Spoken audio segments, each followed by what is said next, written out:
everybody. Smash the like button. Hey, everybody. Good morning. Good morning. GM. Hope you guys are doing all right. Happy Monday. It is the 19th of May. Holy cripes. Holy cripes. This month's cruising on by. I'll tell you what. Pretty soon it's going to be Christmas I think I had seen one of my siblings. We've got a family chat. I've got 3 sisters, a brother, and a mother. And so we've got our a little text message thread between, just between us. And one of my sisters had text something about how many weeks it is until Christmas. And when you realize that, you're like, yeah, sheesh, that's winter time. I'm looking for it. Obviously, everybody loves the holidays, time with the family, yada, yada, yada. But nobody wants cold weather again. Certainly not me. GM, hope you guys are doing well. Thank you for joining the Web3 Breakfast. I just want to let you know we had taken the entire week off from all sorts of live streams. The only one that we streamed was our awesome panel that we got to do, our impromptu panel at the Futurist conference last Tuesday afternoon. Proof of community. It just goes along with everything that we got going on here at the Breakfast Club. And so I got a couple of my guys here in the crowd that were actually on that panel. It was awesome. It was really fun, and again, very appropriate for what I do, this show, who we are as a group, all of that. So we got to have Carrie up there. Mike, the Modern Canadian, was up there. 6 a.m. Doug was up there, and it was a good time, man. I'll tell you what. The whole week was amazing. It was a big week, big. I got so much shit to do. So much follow-up for the next several days on everything that had happened. Obviously, with the exposure that you get when you MC a conference, there's a bunch of follow-up from Futurist that I got to do, and then also the consensus stuff. Man, I'll tell you what, had a tremendous week, big week. So did an interview with Sunny over at JChains. So we sat down for a little bit and got to have a fantastic conversation. I'm going to get that thing edited up and put out sometime this week. Let's see who else. We got the CEO and founder of Arculus Wallet. There's a lot of other interviews that we did. Actually, I'm really looking forward to putting out the interview that I did with Zach Genzio Media. He's a cool dude, and he's really, he's built a pretty big company over the last actually a very short time frame. And so we had a really cool conversation kind of in the little press area. There was these little tents that they had set up. So we sat back there and had a great conversation. So a lot of man on the street stuff. I'll tell you what, I was just asking people, are they bullish or bearish on crypto? Got some really cool answers. And then just some other various things that would just happen in conversations. I don't know if you guys got a chance. Make sure that you check out the W3BC Media Substack. I will, in a few minutes here, I'll get a link posted up into the Jumbotron so that you guys can follow that, and make sure you subscribe to it. So it comes out on Saturdays. It's basically like a review of our week and everything that happens. We talked about the main headlines, things that are happening in real life, all of that. And so I would definitely check that out, because not only did this week we talk about, everything that was happening in Canada, but we threw a lot of good headlines on there. And so you're gonna want to make sure you're there. But it's you get a little bit of motivation from me, always on the 1% better, and then we get a theme of the week. It kind of sums up, what is really the headlines talking about. So I would suggest that if you guys want, if you have not already, go get yourself signed up for that. And again, I will get your link posted into the Jumbotron very soon here. So it was again big week in Orlando. Also got a chance to now we didn't record the conversation, but I had a great conversation with Sergey Nazarov of Chainlink. I've got his personal assistant's number and contact information, so we are going to connect and do something. Also, Nathan with Ondo and I had a great conversation. We're going to set that up for a little bit later. And so I think, the amount of announcements and the big news that's happening in the tokenization space is just absolutely huge. And so, going to Toronto, and I think, this is again one of the thesis of really any of these things that you can do. And I know I talk about the 1% better thing, and sometimes it goes a little bit more than that. And like what I did with the fighting, right? It's about getting yourself outside of your comfort zone. It's about just going to make something happen, right? And so there was a few times throughout the week where I was done recording, man. I was just kind of tired of it. I was just tired of talking. Sometimes when you go to the night events, you got to talk real loud, so then your throat hurts, all that stuff. But you just keep pushing on, right? And there was an opportunity for me to go do something that really was outside of what I normally would want to do, right? But I really wanted to go support somebody that there's a larger interest in what I've got at hand here, right? And so when I did what I wanted to do, and ultimately it got me an invitation to a private function between Ondo, Chainlink, and FTSE. FTSE is the FTSE. That's an extension of the London Stock Exchange, which their team fell in love with me, which was amazing. We had great conversations there was like 4 of them that were there, and we were all just like really engaged, and it was a good time. The Chainlink crew, I told you, I in like me fashion, like Sergey was talking to somebody and they said something, and I kind of just that's how I made my entrance, was that I just like blurted into it and just gave like a response on like something that means a lot to me and that I've got some passion behind. So it was a good answer. And it really, I'm telling you, like it stunned Sergey, and he said to his assistant, like, get his information, like I want to talk to him. And so it was just one of those things where I was toast. I was tired. I, was not really interested in doing something particular, but because you press on and you do something outside of your comfort zone, the rewards that come from it can be like absolutely monstrous. And so my week is just absolutely going to be jam-packed with follow-up from Toronto, because some massive things happened, some major connections were made. And so, yeah, that was a long-winded way of saying good morning.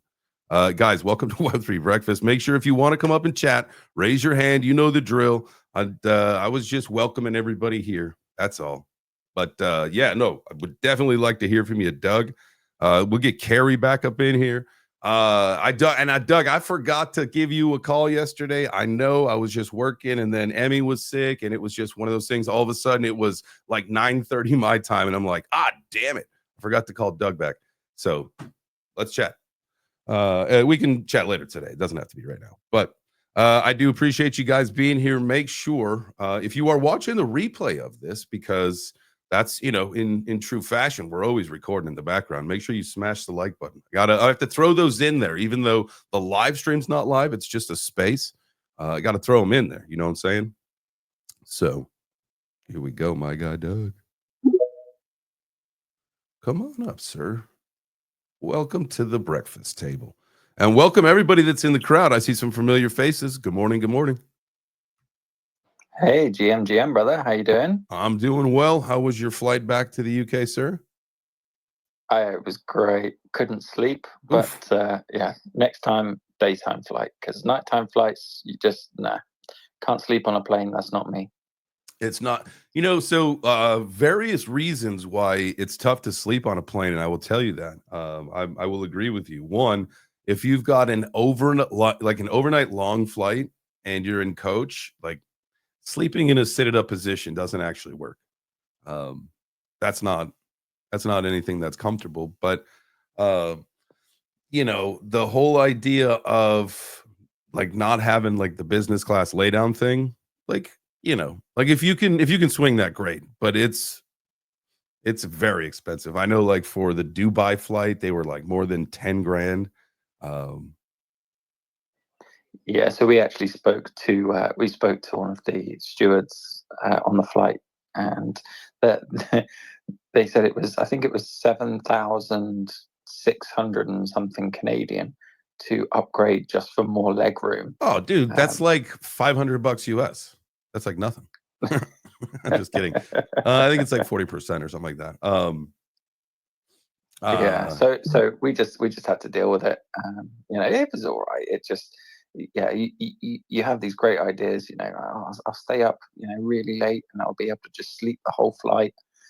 Just one of those blink moments where you blink and then you wake up and you've landed.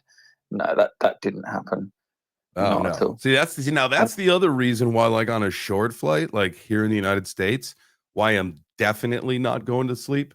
Because I've done that. And like my sleep is a little bit different than most people's. Like I can fall asleep extremely fast and I've like get into a deep sleep pretty easily. And I'll stay there.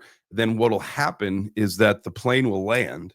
And because I'm in such a deep sleep, it will awake me in such a way that I will, most of the time I'm not wearing my seatbelt on an airplane, because what is the point? That's just to basically identify your body in case it crashes, right? Because then you're trapped in there.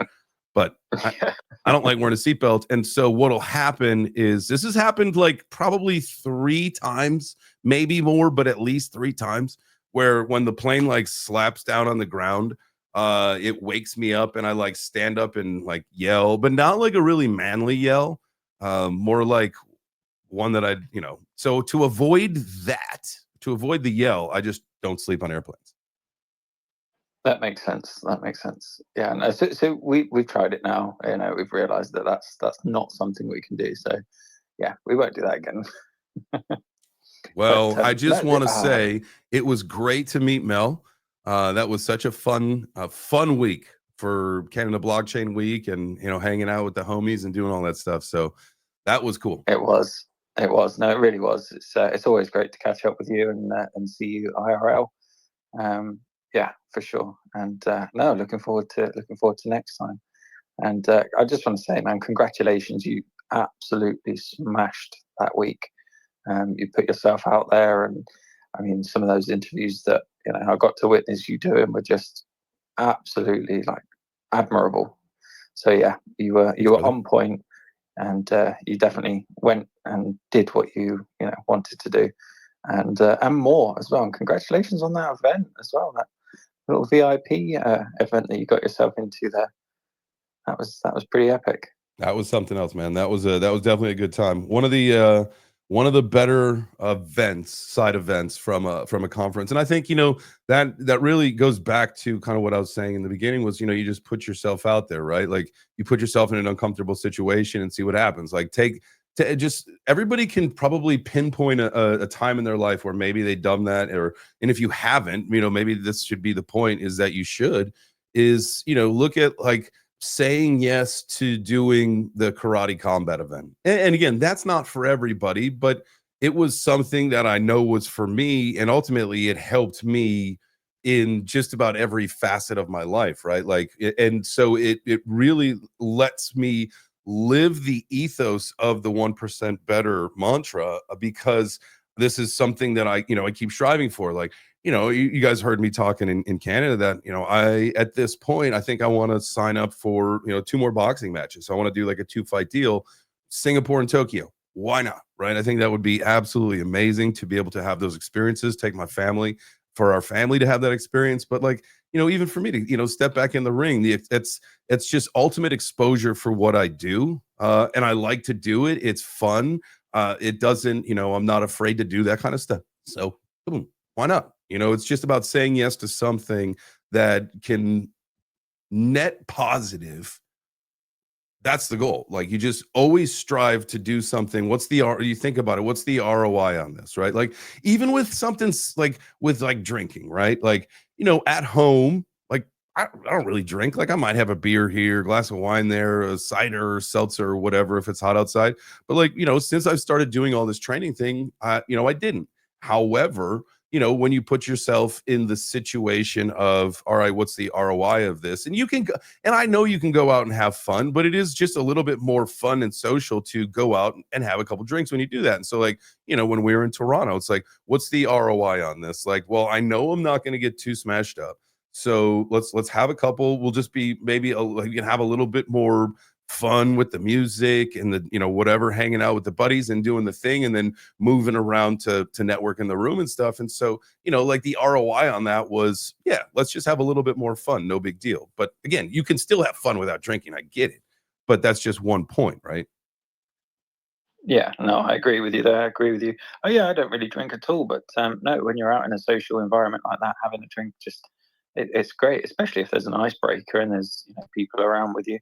you just grab a beer with them and start finding a conversation that you want to go down. And that's another thing that's just mind blowing. These events, you get to meet these people that you speak to on a daily basis, interact with on here, and making those memories and doing it in person is just like the next step. And as you say, it's proof of meeting is really important, really important. Yeah, I mean, I'm sure you have a different perspective of this than at least than I do at this point, right? Like, to me, that I've done these conferences and I've done this so many times, but for you, you've done several of the crypto fighting events, and so you've got like that exposure to the crowd. But when you think about what we just did in Canada, where it was 2 conferences back to back, one of them, the consensus being the second largest of the events that we have. The Bitcoin conference is like the number one, and the consensus is it really was for Ethereum, but I feel like it's kind of shifting a little bit. You saw a lot of Solana stuff there and some other things, whatever. But the whole idea of going to these massive events, and you flew from the UK over to Toronto, so this kind of when you say proof of community and proof of meeting, like, this is something that was totally different for you because you came a long way, and this was the biggest conference you'd been to so far, correct? It was, yeah. So I'd done a really small one in London about 5 years ago, 6 years ago. But no, there was nothing like this. I mean, it was, I thought that was a bit of an experience, but coming to this it was fantastic. And yeah, I couldn't have imagined it being exactly as it was. From you see the pictures and you see, posts from people, but it's never quite the same when you go there and experience it. And what a place as well. I mean, the opportunity to go to Canada was just, I mean, that was great in itself. So yeah, no, I thoroughly enjoyed it. And yeah, I mean, credit to you, my guy. It's because of you. So thank you. Well, you're very welcome, man. I'm glad that you were there. It was just, anytime you get to, it's funny, like, I was putting something together, and we've got, like, my whiteboard with like merch ideas, because I want to refresh some of the Web3 Breakfast merch and how all of this stuff is presented and all. And something that came up was IRL is greater than URL, and like, there is, while it's kind of like you can chuckle at that, there's so much truth to it. And when you unpeel like the layers of the truth to it, and I think, I forget who the heck said this when we were chatting, and they said, like, unless I've seen your face and we talk, like, odds are, I'm not, I can't trust you. I mean, that's one of the things, that's one of the Yeah, that would have been Cassius. Thank you. Yes, thank you, from the Femex space. Thank you very much, Cassius Cave. And so so when you do get to meet somebody and you do get to have that conversation, you ultimately get to put a different level or layer of trust in who you're with, right? And so I think, and not that I never didn't trust you or Mike or Carrie or anything, but when you start to see someone multiple times, multiple parts throughout the world, and you build that relationships, I mean, I'm telling you, like, you guys and I are, and I've said this to you, I said it to Carrie on this trip, like, yo, good luck, man. Good luck getting rid of me. Like, we're homies now, like, for life. Like, we have built lifelong bonds that, I mean, unless I don't even know what could happen, unless I don't even know what could happen for us to not be friends again. You know what I mean? Like, it's just that's just how cool it is. And that's what Web3 has brought us, is that, we started as just, people who listen to each other and talk to each other and hang out in the morning, into traveling around the world, spending time with each other in real life, driving 2 hours stuck in traffic on Canada's. So this was last Saturday, or when the fuck was it? Friday? It was it was Friday. We go up, it's like a 35-minute drive, should be 35-minute drives up to Barrie to go see Carrie. We check it all of us checked it the night before, and then so the next morning, all of a sudden it's like 2 hours or like an hour and a half. We're like, what the heck is going on?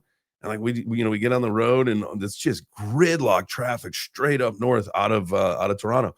And come to find out, it's like the first beautiful weekend, and it's the first long weekend camping weekend. So everybody's leaving the city to go up into the country. And all of a sudden, our 35-minute drive turns into like over 2 hours. But I'll tell you what, we went to this pizza spot, this wood fire pizza spot, like in this bay. Amazing. It was probably one of the better pizzas I've had. You and I got a really good pizza in London at this sourdough spot, but this like spicy, sausagey pepperoni pizza was out of this world. It had like a mayo on it too. I think it was called the hedgehog. The hedgehog. That's right. Kerry didn't even like big it up too much either. He was kind of like, I'd probably go for like this hedgehog one. Yeah, it's pretty good. Yeah, and then so we ordered it. And we were like, damn. Yeah, it was good, but it's funny. Like we ordered it, and he goes, "Well, just get a pepperoni in case you don't like it." We're like, "What? You said it was amazing." Yeah, exactly. You can't recommend something and then just say, "Oh, well, maybe just go for a pepperoni." But either way, you know, the pizza was really good. You got a little fresh basil on top,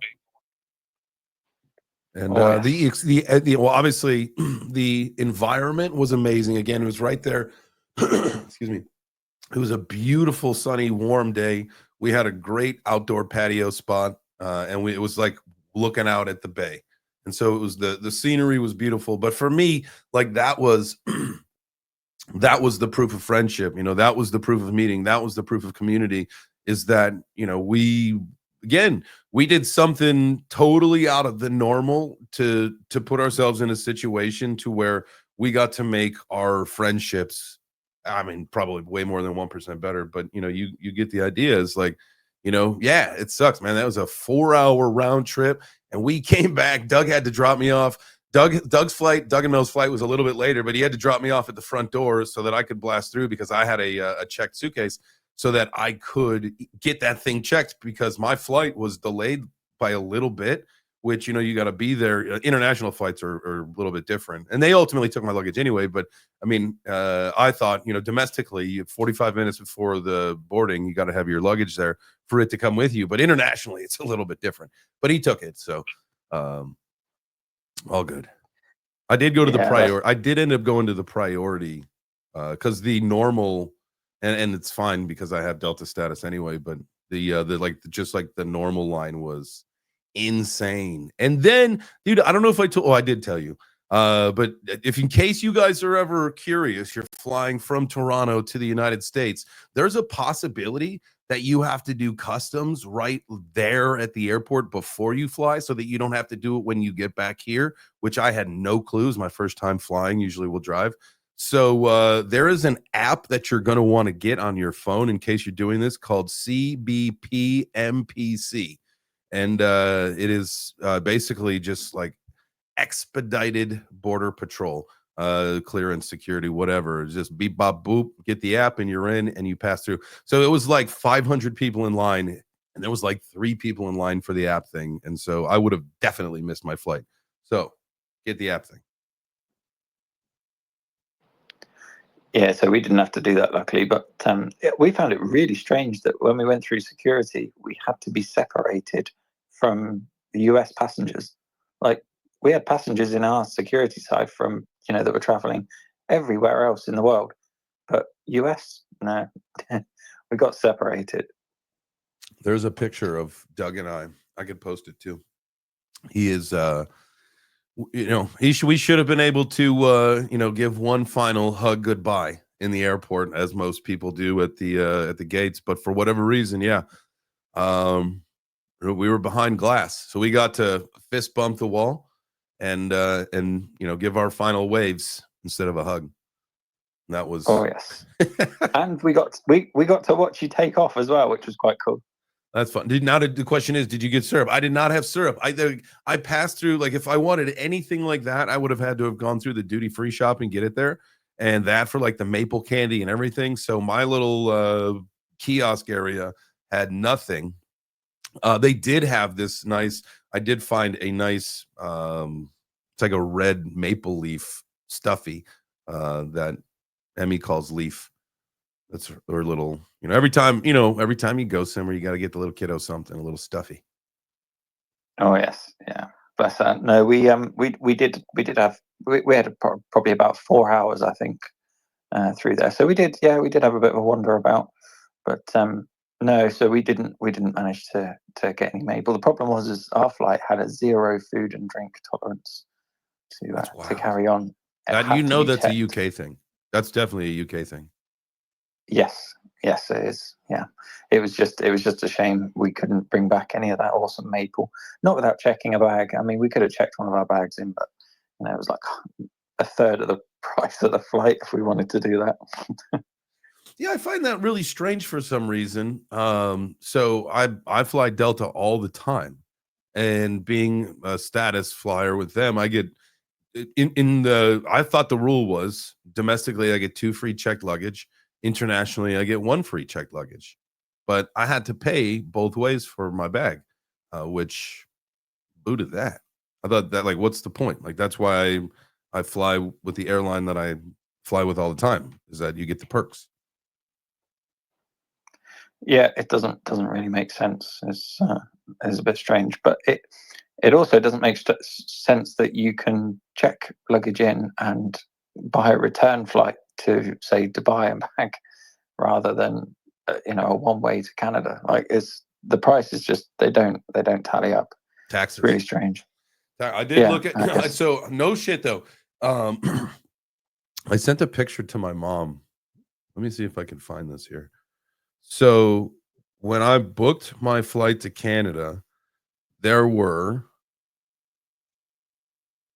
1, 2, 3, 4, 5, 6, 7, 8, 9, 10 taxes, and they are United States September 11 security fee, the Canada Air Traveler security charge, the Canada Harmonized Sales Tax, the Canada Airport Improvement Fee, the United States Transportation Tax, the United States Animal and Plant Health Inspection Service Fee, the United States Passenger Facility Charge, the United States Immigration and Naturalization Fee, the United States Custom User Fee, the United States Flight Segment Tax. Like, are you kidding me?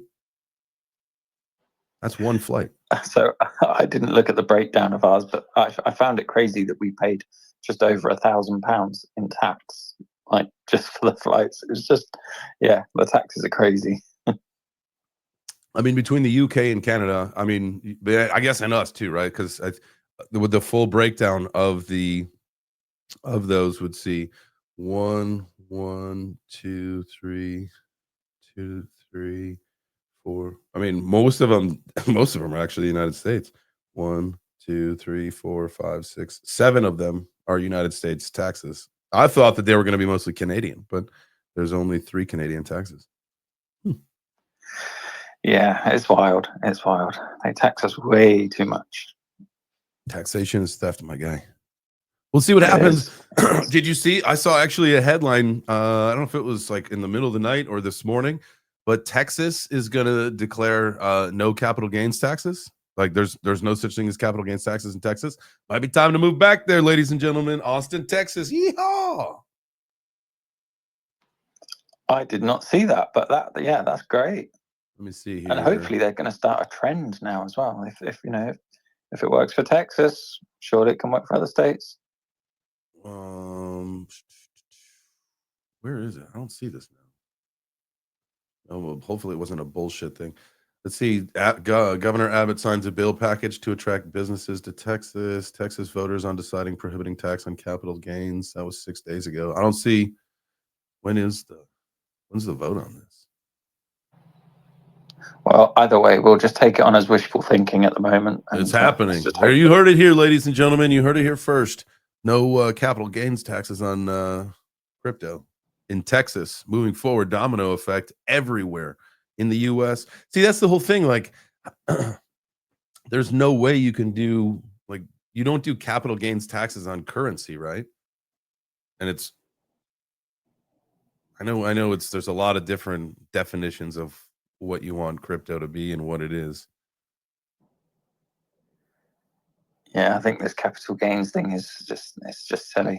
Like, oh wow, he's done well. He's made himself some money. Let's take a bigger chunk of it. Well, yeah, I mean, like, so, you're not going to make capital gains tax. You're not going to make capital gains on stable coins or anything. So I wonder how all of that will end up working when, you go withdraw $1,000 from your account in USDC, go leverage trade, and then all of a sudden you bring back like 10 grand, like in stablecoin, right? In stablecoin, are they going to ask you where did that come from? I mean, I suppose it depends where you are in the world. I can almost guarantee if you're across the pond here where I am, that yeah, they're going to ask a lot of questions. You bring back 5% more than you sent out, and they ask questions. So, yeah. What do you want your money for? Isn't that crazy when you hear people like tell that story? Like, oh, I went to my bank, this weekend to go withdraw some money to go build a shed, and the bank said, what do you need this money for? It's like, what do you care? Why do you care? What do you care what I'm going to do with my money? And like, obviously, like, do you think like some moron's gonna be like, buy drugs or say something stupid? You know what I mean? Like, what would a bank actually care for you to say that? Why do they need to know? No, we had that issue when we tried to withdraw a deposit when we were buying our camper van, and the bank, they were refusing to give it to us until we gave them the vehicle details, the seller's details, the seller's address, and like the seller didn't want to give us that information, like to just willy-nilly give to everyone. It was like, it was between me and him where we where we met to do the transaction. But yeah, no, the bank, they were terrible with it, absolutely terrible. And then it's the same when it comes to transferring it. It's like, we've held this transaction due to suspicious activity. Well, it's not suspicious, is it? It's me trying to buy something with my money. How do you think that? Yeah, how do you think that's all going to work with crypto? Do you get to? Are you going to custody? Is not you? Is the bank going to custody the crypto for you, and you just have a digital ledger? So it's like they're going to do exactly what they do now, where loan out the same amount of money to the same gazillion people, and not actually have any of it at the bank. Fractionalized banking, I believe is what they call it, which, if I'm not mistaken, like US banks can actually hold 0% cash on hand at this point, which is wild, but whatever. That's why, if you want a lot of, it's the why if you want a lot of money, you need to wait a couple days because they need to get it. Yep. So I think, I can't remember what the threshold is, but say, if you wanted to take out, say, £5,000 or £10,000, they ask for 72 hours notice minimum. And there's still no guarantee that you'll get it in that time. It's just crazy to me. Like, you would have thought a bank would have to hold a certain amount to be a functioning bank, right? Like, anyone can just type numbers on a computer, but like, surely you need to hold it there. My guy, that's such naive thinking, sir. The world runs on debt. There is, in the collateralized world, there are quadrillions, and there is not even that much money in circulation on the planet. So this world runs on debt, sir. 100%.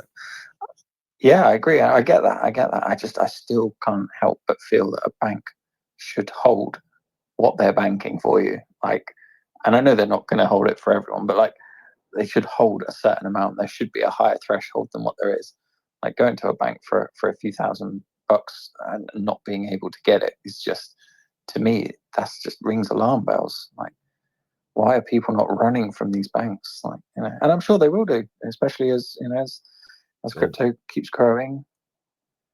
The old bank run. Yeah, in the meantime, just try not to keep too much in the bank. I think you would find. I wonder what the anyway. What was that? I said it's all right for us. We're degens anyway. We don't have any money in the bank. We have it all in crypto. Yeah, I was going to ask you, like, what do you think the percentage of people that have more money in crypto than in fiat? I've asked this question before, and I've had very mixed responses. I have some people that say 90% fiat, 10% crypto, and you get other people that say the complete opposite: 90% crypto, 10% fiat. Right? I'm the latter personally, and I wouldn't have it any other way. Wouldn't have it any other way. That's how you hopped out of that. It's how you opt out of the bullshit system. Yep, I have enough in there to cover whatever needs to go out, and aside from that, the rest of it, I'm in control of. If I lose it, I lose it. I make on it, I make on it. That should be my choice.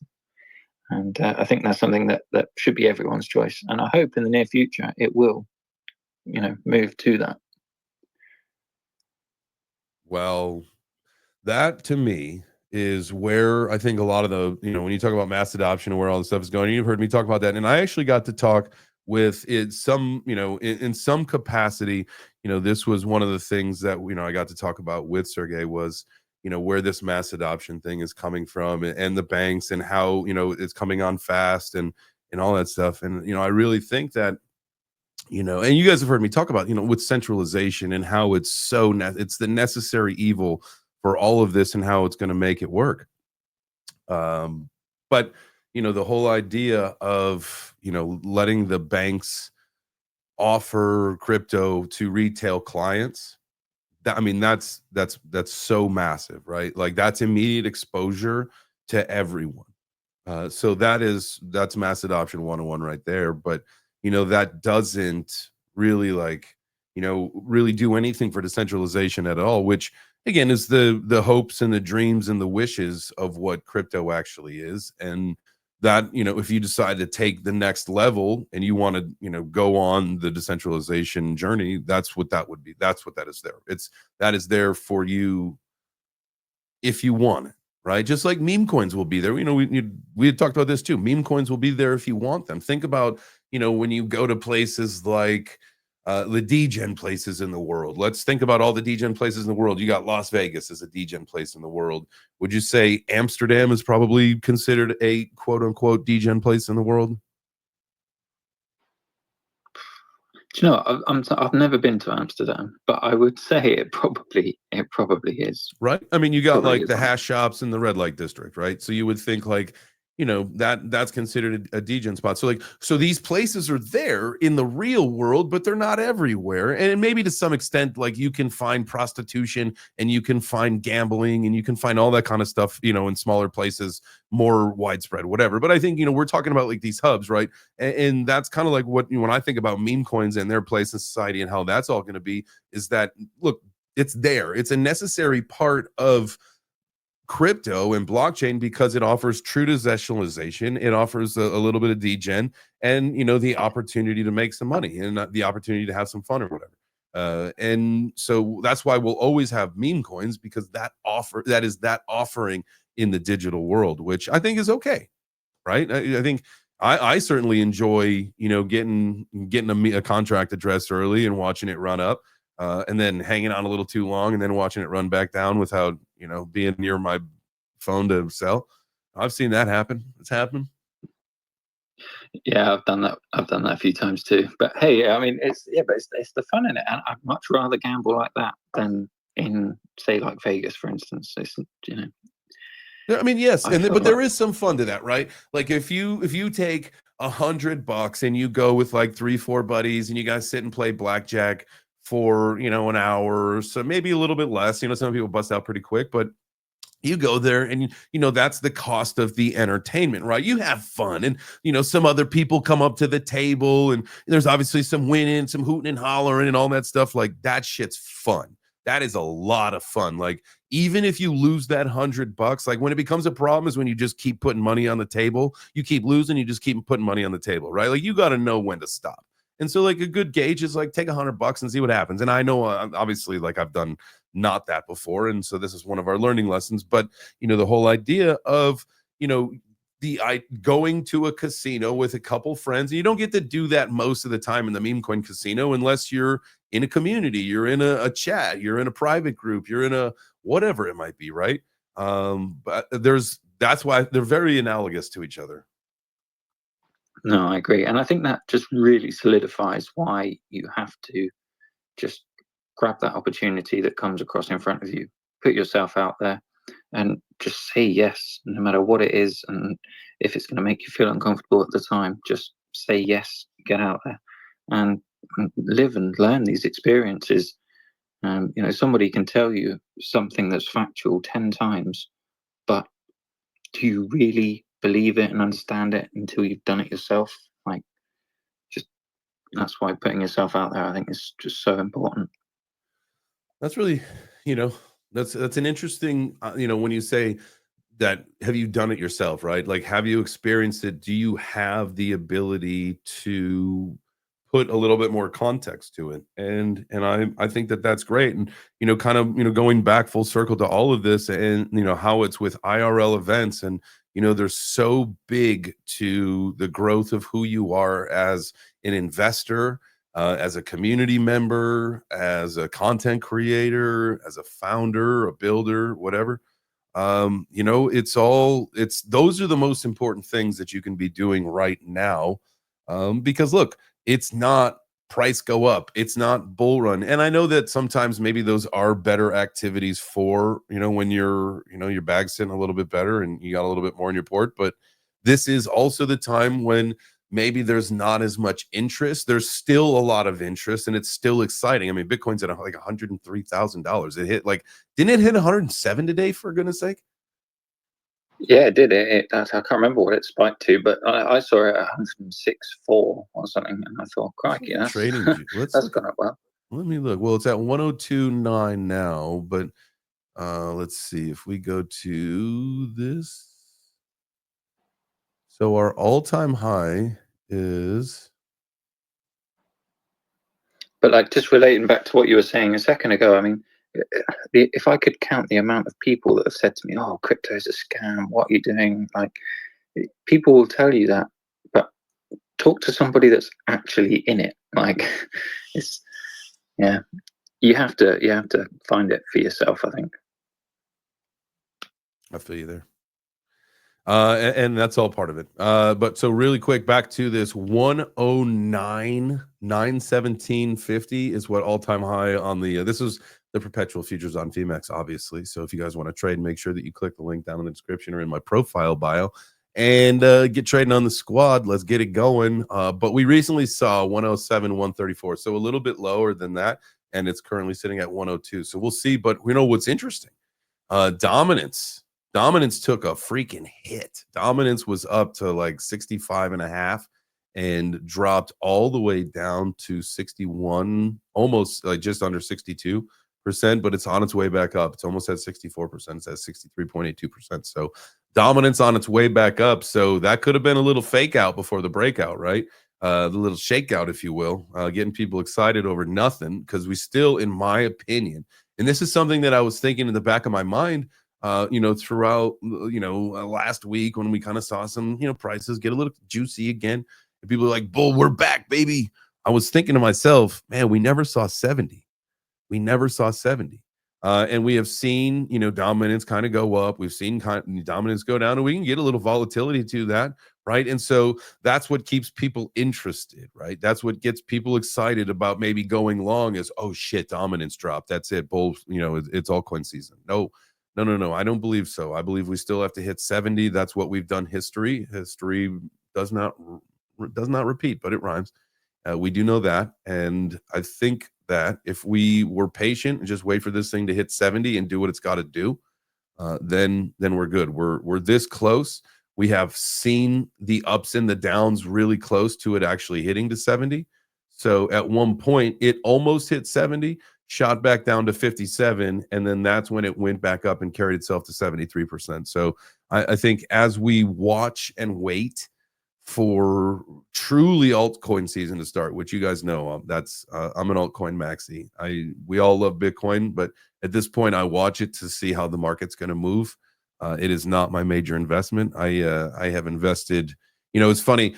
I'd seen a meme this morning that it just really laughs. It's like, my wealth advisor said 3%, only put 3% into Bitcoin as far as crypto goes. But me, I've got 97% in alts and maybe 3% in Bitcoin. So definitely way over on the other side of thought process here on crypto. And I know a lot of us are the same way. It's like, as far as our investment bags go, I have land.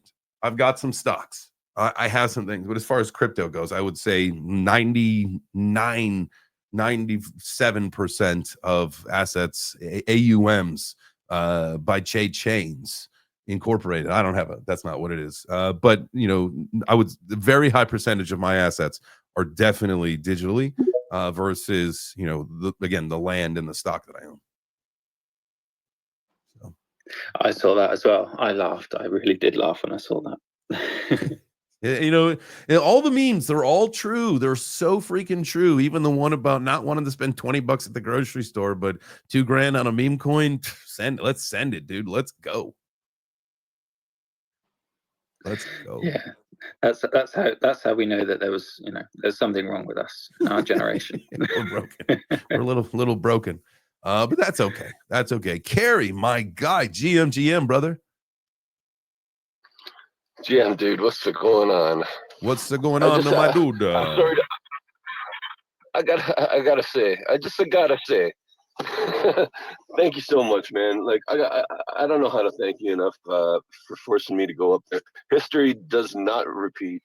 I'm living proof of that, because last year I told you all just go fuck yourselves when you were like, come on up, come on, say something, and I was like, nah. And I was terrified, and I still was terrified. And I went up, and I was shitting my pants anyways. And I gave Mike the finger, and I ran off when you tried to get me up there. And then somehow still I was like, no, you're gonna do it this time. You're doing it. And I went up there, and dude, I don't know what I said. I haven't listened to it. I probably won't, because I'm terrified of like what it's more about I feel like there's things that I wanted to say that I never got down to. You like ask me straight up questions, and I was just like babbling. But anyway, thank you so much for that, man. Like that opportunity to be part of the fucking not just to be a part of this community, but to like drag me up there on stage and like actually like talk about the community and what it means for me and stuff. Because like you all know I set my fucking clock to the shit in the morning. I fucking when we do morning shows, like it's how I start my day. It's like what gives me what I need to do the rest of the day. We're so back, yeah, baby. man. I just wanted to give you a big virtual hug.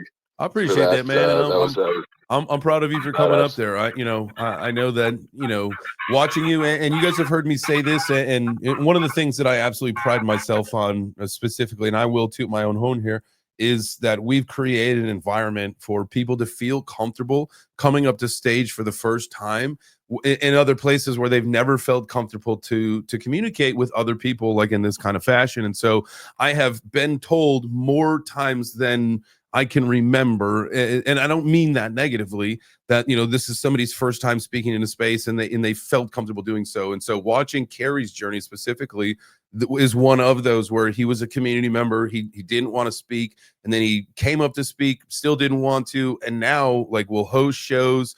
And ultimately, man, you got up in front of a room full of people, because mark my fucking words, that room was full. And he got to chat about what proof of community was and what art means to him and all that stuff. And I'm telling you, like that to me this is why I get up, and like I get a renewed sense of what I do was when I get to go to somewhere and connect with somebody. I live a different, when I go to an event, and I say they're very important, they are important on no matter who you are and what you do in this space. But for me, I get to actually connect with people that I care about. And so like when we go to Canada every year, like that crew is so special. And I know some people we didn't get a chance to connect with this year. I'm hopeful, as it's going to turn out. I think, Futurist, they're doing another show this year down in Miami a little bit later this year, November. I'm going to play a much bigger role with that. And so I think I'm going to be integrated with the family there a little bit better in what they're doing. That is something that's probably only going to grow even bigger over the next couple of years. And so, get ready, Canada, Toronto. I'm coming back next year. I hope, assume all goes well, so we'll get to do this again, Bring it back to Rebel, baby. That's all I'm asking. That's what it sounds like. Bring it back. Sounds like Rebel. What's that? It just sounds like it's going to be back to the club again, because that was like, it was a world of difference, man. You have to say, like, I mean, I still enjoyed myself thoroughly. I got over my fears and stuff. But as far as just like a conference is concerned, and the lounge that they provided with us with last year, the cabana and everything, that was just like way over the top cool. And this was like a stock exchange, it was like a boring building with lots of stairs that hurt my legs. You could have taken the elevator, but they took forever. absolutely forever. Oh my God, the elevator was good. Yeah. Yeah, I would tell you, yeah, next year if it is back at Rebel, which it sounds like it is, like that'll be great because that was a cool venue. Those cabanas were awesome, and the acoustics, like you said, it was an old stock exchange, so it was just a big ass room. Now, ambiance of it was awesome because they had it set up to where all the wall, it was seamless and it was like fully immersive, right? So it was really cool as far as the aesthetics go, but the acoustics of that room were terrible as far as speakers go. And so next year, going back to the main stage of Rebel, that would be acoustically speaking, as they say in the biz, would be a-okay. Yeah, well, they were in a nightclub, right? So they had a proper nightclub speaker system, and then they had to drag in like an out-of-house system into this venue. So plus it's just a big square box, so it's like not acoustically like ideal. Sound So waves yeah, bouncing. you couldn't hear the speakers. Right. Basically, like except in the upstairs room, but in the downstairs room, there was like they had a little bit of music playing, and then once the music stopped, and then people were still talking at the music level, and the speakers started again. It was like basically impossible to hear the speakers downstairs, which was kind of and then there was like I don't know.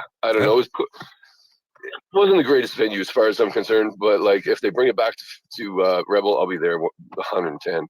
I'll be there either way. Yeah, whatever. Yeah. But, I mean, it's a great conference. I don't think Consensus is going to be back there again next year, but I'm not sure. I had seen, actually, no, next year it's Hong Kong and Miami, if I'm not mistaken, is what I remember seeing a banner for. So not in Toronto again for Consensus. It had done Austin like 3 years in a row. That's why everybody thought that was home for it. And then, they switched it up 1 year, but back on the road. On the road again. I just can't wait to get on the road again. Seeing faces that I've never seen before. But I just can't wait to get on the road again. I'm looking forward to seeing you guys in Miami, though. That'll be cool. Are you going to come down there for November? I mean, I'm going to try. Well, what we got to do is we'll time out something to where you just come into Atlanta and you come hang out here, and then we get like an RV and we road trip down to Miami, like a crew, or we caravan, or we get we figure it out. I'm sold. Yeah, so I'm going to Miami. Yes, but you gotta come here first. Let me just. Oh yes. Yeah, you gotta go. And Jay, let me tell you, these guys are like the best house guests you could ever ask for. Like I am like kidding. You saw my mom cry when they left. My mom shed a tear. That's true. When they fucking left, I was like, "Holy shit, mom!" I felt like I wanted to cry. I was like, "Oh my god, my friends are leaving. My mom's crying and everything. What's going on here?" She was like, "Oh, you guys were just such lovely guests." And then afterwards, she couldn't stop talking about it. She's like, "Man, I would have them back again, and they could stay as long as they want. They're just such lovely people." And so you guys, Mel and Doug, you made such an impression on my mom. Like you're always welcome back here. Man. That's really lovely to hear. And it was. No, it's for real, man. It's the real deal. You're like family now, man. Like you don't even worry. You're in Canada. You got nowhere to go. You know where to come. Just don't try to drive up there on the first camping weekend of the year. No. Yeah, no. May 24. Forget about it. But it also, as it turns out, I think it was well worth the drive because wasn't it also like National Pizza Day in Canada? Did we lose Kerry? Oh, I think we've lost him there. Yeah, somebody else said that. I presume it probably was then. So we were lucky to get a spot, especially the spot we got. We got a great spot, great venue. I'm surprised they did not. What's that, Kerry? I'm just surprised that at Pi they weren't advertising that fact that it was National Pizza Day. So that's what I heard. And then Google says February 9th. Why add the pizza joke? Is that now American or Canadian National Pizza Day? I searched for Canadian National Pizza Day and it's the AI overview, and Canada National Pizza Day is celebrated February 9th. Let's see what American is.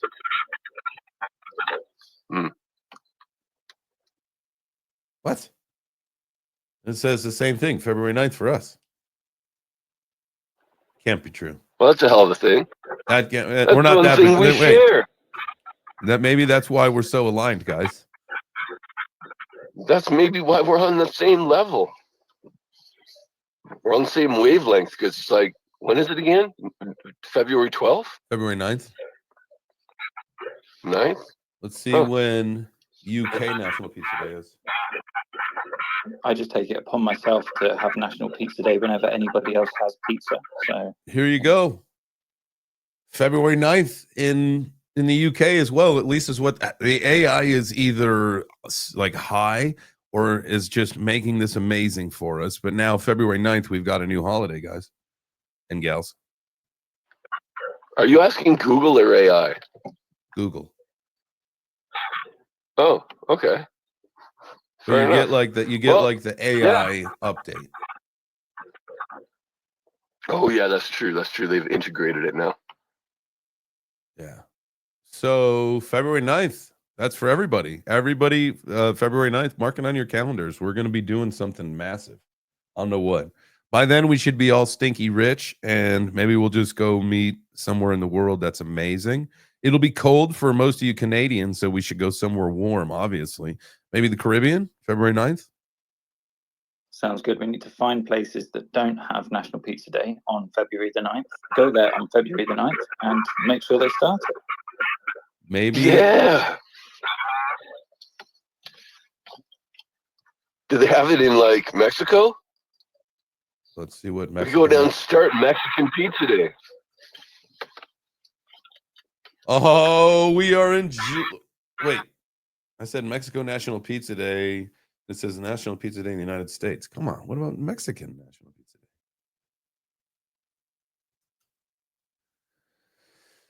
Day? It's celebrated as February 9th with everyone else. That's what it says. There isn't a specific National Pizza Day in Mexico, but rather it is celebrated on February 9th as National Pizza Day. Well, I think we still have to go and make it so that it is officially celebrated there. Done. You got. Listen. I'm in. I am like absolutely in on that. We'll be on Mexican time. Mexico time though, so we're gonna have to wait for the pizza. That's the only thing. So we got to order our pizzas at like noon, and then like we'll get them by dinner time. Dude, you know what? Hopefully by then, one of us is rich enough after the bull run that we are just gonna helicopter our pizzas to Mexico from our favorite U.S. spot. Just get the pizza, the Domino's fucking helicopter to fucking come down, land, and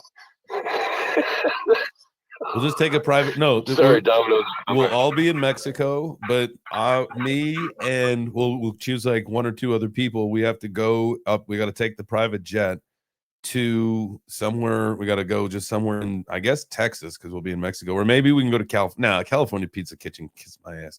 We're gonna Texas pizza wasn't that good either, though. Damn it.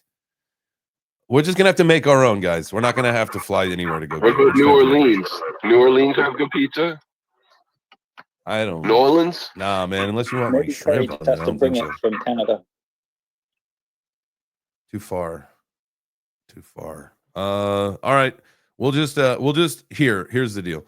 By then we'll be rich enough. I will maybe have my pizza business started or starting, and we'll open up like a pop-up shop for our little part of our little meetup. That's all. We'll just have our pop-up shop. It'll be whatever NFT we choose by that point, and it'll be the theme. So expect that. And if all else fails, we'll grab an RV, convert it to a pizza truck, and we'll be delivering to a town near you. Like a Mexico City? Anywhere. We could drive that thing anywhere. Darn right. That sounds like fun. That sounds like a good old time. Speaking of good old times, man, it's actually 10 o'clock already. That's craziness. Oh, yes. Time flies when you're having fun. You're darn right, my guy.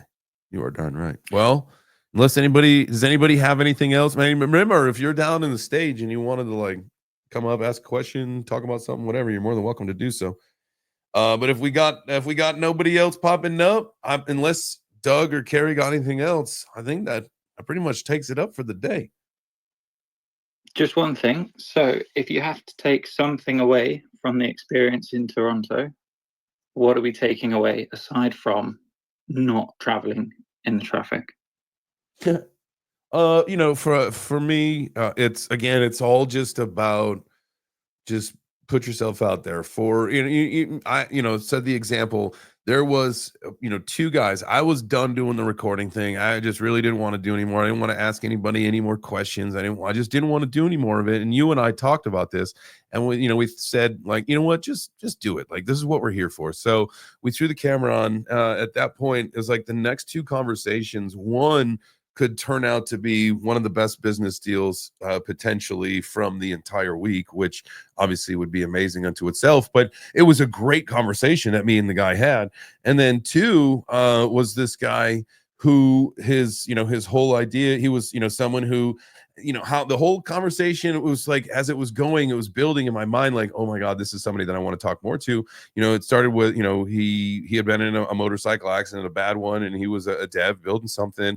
And then now he was telling me about it's just like this big mental health aspect of it. And I think, like, holy shit, like, this is something that's it's so applicable to absolutely everybody. And it was key. He was like, how he was saying, it was like key for like athletes, and they have like these special functions for athletes. And I'm like, well, wait a second, like with what I do with the fighting and all this stuff, like, this is a cool thing. I would love to see this. There's people in the community, there's other people that would probably love to experience what they're offering and learn more. And so, we had this was, again, these conversations were 30 seconds. And this was between him and I, it was several minutes, and it was amazing. And it was, I'm really excited about meeting him and being able to not only put this interview out, but have him on the show so that, he can talk with all of us and people can ask questions and learn more. But it's just, the whole idea again of just really doing something that you don't want to do, but that is going to net positive for you. That is the freaking 1% better to a T right there. Do something that is going to make you better. It is going to make those two conversations are going to make my career better. Is going to make my mentals better. That the three things that we work on, right? It's the 1% better, right? You got to have the mind, the body, and the portfolio. Those are the three most important things that we're pushing. And that checks ultimately right off the rip two of those boxes. But when you think about it with how that, it makes you a little bit better in both of those, ultimately it'll probably help in the portfolio aspect too. So it just covers, it checks all the boxes. And it's just freaking do it, man. Just say yes to something that normally you didn't want to say yes to. That's my key takeaway. You're outside of your comfort zone, and make sure you